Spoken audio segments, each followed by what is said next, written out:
So, what's the number one reason relationships fail? You're going to find out. And once you hear it, you will know it's true. You're making this mistake. I guarantee it. In fact, when your relationships get hard, this is the reason why. You know what it's like when everything just flows naturally? Well, this is the thing that's flowing naturally. I have to tell you, typical relationship compatibility is dead wrong because it misses this very important principle, the most important principle.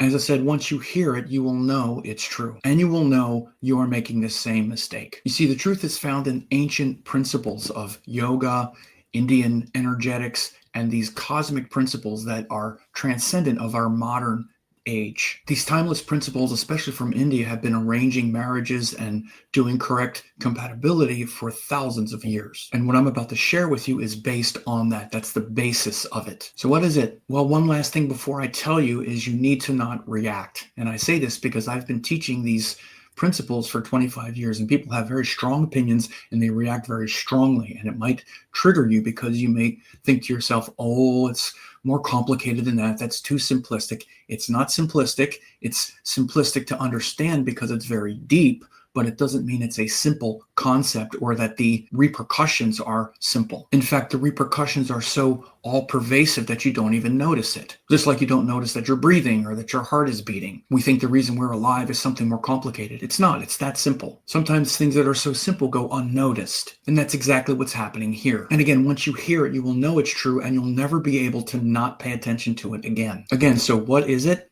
It's the reversal of the masculine and feminine flow. Relationships only work effectively when there is a correct circuit of masculine and feminine energy. Even in good relationships, when that circuit is set up, the times that it fails is when this circuit gets disrupted. Vedic astrology is based on this correct masculine-feminine flow. Again, when that circuit is right, everything flows or not. When it flows, both partners are bonding to a positive gender experience. As I said, women are empowered through receptivity. Men are empowered through leadership. It means we both feel the best about ourselves when we can receive what comes our way, if you're a woman, or if you can lead and shape the world according to your identity if you're a man. Of course, it doesn't mean that women don't also have identity and bring things out in their career and work, and men don't have a soft, reflective feminine side and a nurturing side. We are both. We have both in us. But when we get in a relationship, especially a man and a woman, we are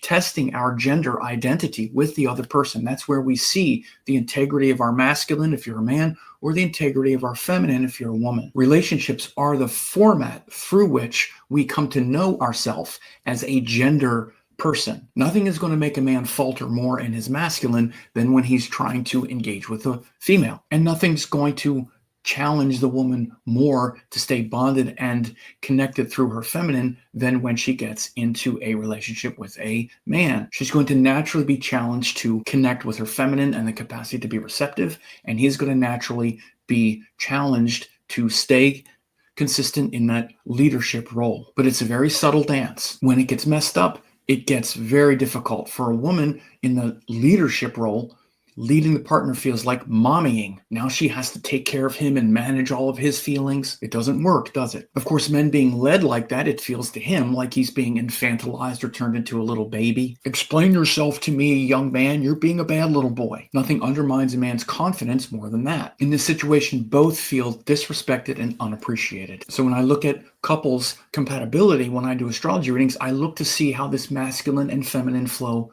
happens naturally. But I also know where the circuit gets broken, this is the thing that breaks. So if you want to get more tips about this, click the video over here. I'm doing an entire series on the Meet Your Soulmate, the 3-part system that has worked for centuries, and I hope this has been helpful.